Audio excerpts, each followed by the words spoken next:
ನಾಗೇಂದ್ರ ರಾಜೀನಾಮೆಗೆ ಪಟ್ಟು ಹಿಡಿದಿರುವ ಬಿಜೆಪಿ ಹೋರಾಟವನ್ನ ಮತ್ತಷ್ಟು ತೀವ್ರಗೊಳಿಸಿದೆ. ಇವತ್ತು ಫ್ರೀಡಂ ಪಾರ್ಕ್ನಲ್ಲಿ ಧರಣಿ ಮಾಡಿದ ಕೇಸರಿ ಪಡೆ ವಿಧಾನಸೌಧ ಮುತ್ತಿಗೆಗೆ ಮುಂದಾಯಿತು. ಆಗ ದೊಡ್ಡ ಹಂಗಾಮವೇ ನಡೆದು ಹೋಯಿತು. ಇದಾದ ಬಳಿಕ ವಿಧಾನಸೌಧದ ಹೊರಗೂ ಪ್ರತಿಭಟನೆ ನಡೆದಿದೆ. ನಂತರ ಸದನದ ಒಳಗೆ ಬಾವಿಗಿಳಿದು ಬಿಜೆಪಿ ಆಕ್ರೋಶ ವ್ಯಕ್ತಪಡಿಸಿದೆ.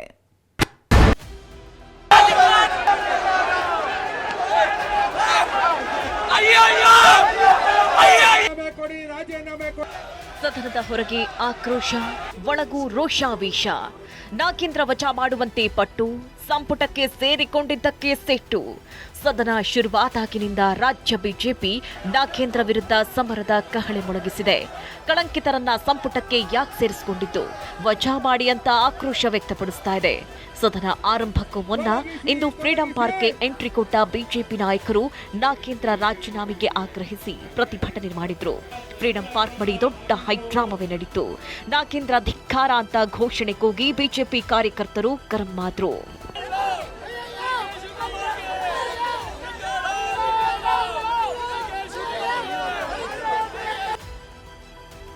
ವಿಧಾನಸೌಧ ಮುತ್ತಿಗೆಗೆ ಹೊರಟ ಬಿಜೆಪಿ ನಾಯಕರು ವಶಕ್ಕೆ.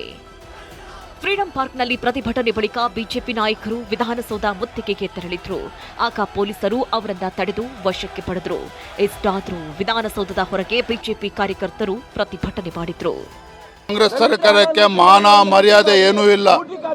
ಬಾಬಾ ಸಾಹೇಬ್ ಅಂಬೇಡ್ಕರ್ ಅವರ ಹೆಸರನ್ನ ಹೇಳ್ತಾರೆ, ಸಂವಿಧಾನವನ್ನ ಕೈಲಿಡ್ಕೊಂಡು ಓಡಾಡ್ತಾರೆ. ಇವತ್ತು ಯಾರು ಭ್ರಷ್ಟಾಚಾರ ಮಾಡಿದ್ದಾರೆ, ದಲಿತರ ಹಣವನ್ನ ನುಂಗಾಕಿದ್ದಾರೆ ಅಂತ ಭ್ರಷ್ಟ ಸಚಿವರನ್ನ ರಕ್ಷಣೆ ಮಾಡುವಂತ ಕೆಲಸ ಮುಖ್ಯಮಂತ್ರಿ ಮಾಡ್ತಾ ಇದ್ದಾರೆ. ಹಾಗಾಗಿ ನಾನು ಆಗ್ರಹ ಪಡಿಸ್ತಾ ಇದ್ದೇನೆ, ನೋಡಿ ದಲಿತರು ದುಡ್ಡು ಹೊಡೆದಿರ್ತಕ್ಕಂಥದ್ದು ಇವರು, ಟಾರ್ಗೆಟ್ ಮಾಡ್ತಿರ್ತಕ್ಕಂಥದ್ದು ಇವರು. ಈ ಸರ್ಕಾರ ದಲಿತರ ಹಣವನ್ನ ಹಂಚ್ಕೊಂಡ್ಬಿಟ್ಟಿದ್ದಾರೆ ಕಾಂಗ್ರೆಸ್ ಅವರೆಲ್ಲ. ಅದಕ್ಕೋಸ್ಕರ ನಮ್ಮ ಹೋರಾಟ ದಲಿತರ ಹಣ ವಾಪಸ್ ಬರಬೇಕು, ಅಲ್ಲಿವರೆಗೂ ನಮ್ಮ ಹೋರಾಟ. ಮಾತೆತ್ತಿದ್ರೆ ಬಂಡೆ ಬಂಡೆ ಬಂಡೆ ಅಂತಿದ್ರು. ಹೌದು, ಇವತ್ತು ಬಂಡೆ ಸರ್ಕಾರನೇ ಇರಬಹುದು. ಎಂತ ನಿಮ್ಮ ಹೃದಯನೂ ಬಂಡೆನಾ? ನಿಮ್ಗೆ ಯಾರ ಮಾತುಗಳು ಕೇಳಿಸೋದಿಲ್ವಾ? ಅಲ್ಲ, ಬಂಡೆನ ಜಲ್ಲಿ ಮಾಡೋದು ಗೊತ್ತು ನಮಗೆ. ಆಮೇಲೆ ಅದನ್ನೇನೆ ಸ್ಯಾಂಡ್ ಮಾಡೋದು ಗೊತ್ತು.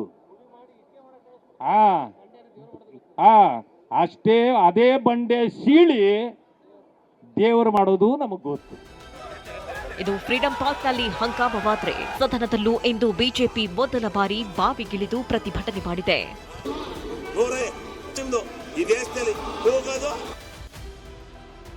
ಸದನದ ಬಾವಿಗಿಳಿದು ಸರ್ಕಾರದ ವಿರುದ್ಧ ಕೇಸರಿ ಪಡೆ ಸಮರ. ಕಾಂಗ್ರೆಸ್ಗೆ ಒಬ್ಬ ನಾಗೇಂದ್ರ ಬೇಕು, 1 ಕೋಟಿ ದಲಿತರು ಬೇಡ. ಕಾಂಗ್ರೆಸ್ ವಿರುದ್ಧ ಕಿಡಿಕಾರಿದ ಅಶೋಕ್, ಕಾಂಗ್ರೆಸ್ನವರಿಗೆ ಒಬ್ಬ ನಾಗೇಂದ್ರ ಬೇಕು, 1 ಕೋಟಿ ದಲಿತರು ಬೇಡ ಅಂತ ಅಶೋಕ್ ಕೆಂಡ ಮಂಡಲರಾದ್ರು. ಸುನಿಲ್ ಕುಮಾರ್ ಯಾವ ಪುರುಷಾರ್ಥಕ್ಕೆ ಪ್ರಶ್ನೋತ್ತರ ಕಲಾಪ ಮಾಡ್ತೀರಿ ಅಂದ್ರು. ಕಾಂಗ್ರೆಸ್ ಅವರಿಗೆ ಒಬ್ಬ ನಾಗೇಂದ್ರ ಬೇಕು, 1 ಕೋಟಿ ದಲಿತರು ಬೇಡ. ಅದರಿಂದಲೇ ಇವತ್ತು ಇಷ್ಟೆಲ್ಲ ಪರಿಸ್ಥಿತಿ ಆಗ್ತಾ ಇದೆ ಅಧ್ಯಕ್ಷರೇ. ಇವತ್ತು ಕರ್ನಾಟಕದಲ್ಲಿ ದಲಿತರೆಲ್ಲ ಎದ್ದಿದ್ದಾರೆ. ನಮ್ಮ ನ್ಯಾಯ ಕೊಡಿ, ನಮ್ಮ ದುಡ್ಡು 187 ಕೋಟಿ ನಮ್ಮ ಅಕೌಂಟಿಗೆ ಬರಬೇಕು. ಟ್ಯಾಕ್ಸ್ ಪೇಯರ್ಸ್ ಹಣ ನಮ್ಮ ಅಕೌಂಟಿಗೆ ಬರಬೇಕು. ಯಾವ ಪುರುಷಾರ್ಥಿಗೆ ಪ್ರಶ್ನೋತ್ತರ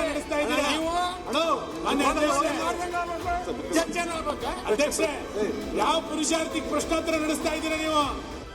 ಮಾತು ಮುಂದುವರೆಸಿದ ವಿಪಕ್ಷ ನಾಯಕ ಅಶೋಕ್, ನಮಗೆ ನಾಗೇಂದ್ರ ಮುಖ್ಯ ಅಲ್ಲ, 1 ಕೋಟಿ ದಲಿತರು ಮುಖ್ಯ. ದಲಿತರಿಗೆ ಇವರು ಅನ್ಯಾಯ ಮಾಡ್ತಿದ್ದಾರೆ ಅಂತ ಗುಡುಗಿದ್ರು.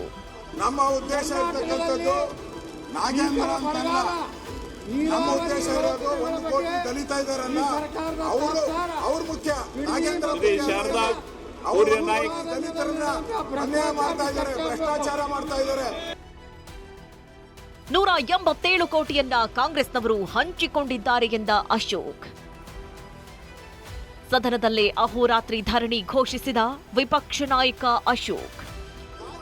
ಅಶೋಕ್ ಆಕ್ರೋಶ ಇಷ್ಟಕ್ಕೆ ತಣ್ಣಗಾಗಲಿಲ್ಲ. ಇದೊಂದು ಭಂಡ ಸರ್ಕಾರ ಅಂತ ಆಕ್ರೋಶ ವ್ಯಕ್ತಪಡಿಸಿದ್ದಾರೆ. ಸದನ ನಡೆಯಕ್ಕೆ ಬಿಡದೆ ಇವರು ಅವನ್ನ ಉಳಿಸೋಕ್ಕೋಸ್ಕರ 187 ಕೋಟಿನ ಹಂಚ್ಕೊಂಡಿದ್ದಾರೆ ಇವರೆಲ್ಲ ಕಾಂಗ್ರೆಸ್ ಅವರು. ಅದಕ್ಕೆ ಯಾರು ಬಿಡ್ತಾ ಇಲ್ಲ. ಹಂಚ್ಕೊಂಡಿಲ್ಲ ಅಂತ ಹೇಳಿದ್ರೆ ಯಾಕೆ ಬರ್ತಾ ಇದ್ರು? ಹಂಚ್ಕೊಂಡಿದ್ದಾರೆ 187 ಕೋಟಿ ಹಂಚ್ಕೊಂಡಿದ್ದಾರಲ್ಲ. ಹಂಚ್ಕೊಂಡು ಪೂರ್ತಿ ಭಾಗ ಮಾಡ್ಕೊಂಡ್ಬಿಟ್ಟಿದ್ದಾರೆ ಎಲ್ಲ. ಅದಕ್ಕೋಸ್ಕರ ಅಧ್ಯಕ್ಷರೇ ನಾನು ಇವತ್ತು ಅನೌನ್ಸ್ ಮಾಡ್ತಾ ಇದ್ದೀನಿ, ಈ ಬಂಡ ಸರ್ಕಾರ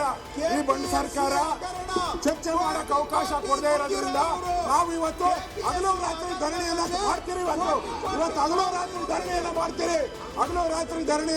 ನಾಗೇಂದ್ರ ವಿಚಾರವಾಗಿ ಬಿಜೆಪಿ ಹೋರಾಟವನ್ನ ದಿನದಿನಕ್ಕೂ ದೊಡ್ಡ ಮಟ್ಟದಲ್ಲಿ ಮಾಡ್ತಾ ಇದೆ. ಕಾಂಗ್ರೆಸ್ ಮಾತ್ರ ಬಿಜೆಪಿಯವರಿಗೆ ತಿರುಗೇಟು ಕೊಡ್ತಾ ಚರ್ಚೆಗೆ ಬನ್ನಿ ಅಂತ ಪಂಥಾಹ್ವಾನ ನೀಡ್ತಾ ಇದೆ. Bureau report, TV9.